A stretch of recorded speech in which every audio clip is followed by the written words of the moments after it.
Former USC assistant coach Todd McNair, testifying in his defamation suit against the NCAA on Friday, said he received more than $60,000 from Reggie Bush between 2010 and 2015. In cross-examining McNair, NCAA attorney Kostas Stoljilkovic noted that McNair had called Bush, the former Trojans running back, selfish during testimony Thursday.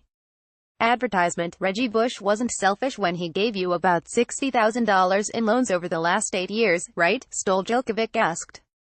The attorney displayed 5 checks Bush wrote to McNair in amounts ranging from $2,500 to $25,000.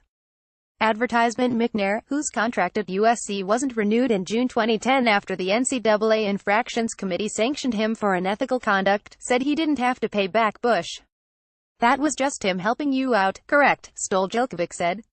Yes, McNair responded. In another exchange, Stoljilkovic implied that USC cut ties with McNair because several recruiting websites didn't list the former assistant coaches among the nation's top recruiters and the Trojans didn't land top recruit Percy Harvin.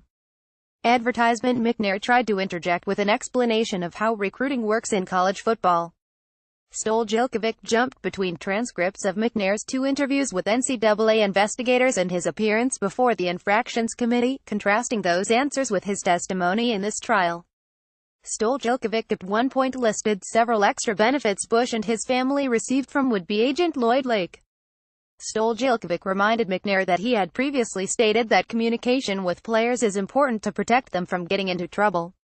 The attorney asked why Bush's 1996 Chevy Impala didn't raise questions for McNair. The former coach explained that he would have been concerned if Bush had arrived in a Mercedes. That Impala was trash until he got it fixed up, McNair said.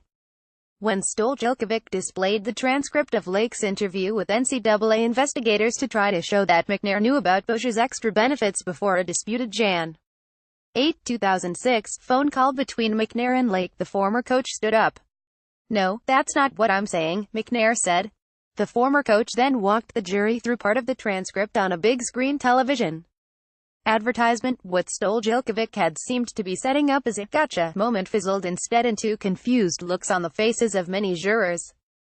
The trial in Los Angeles County Superior Court will continue next week, with both sides hoping to wrap up testimony by May 11th. Nathan.Feno at LATimes.com, Twitter, @NathanFeno.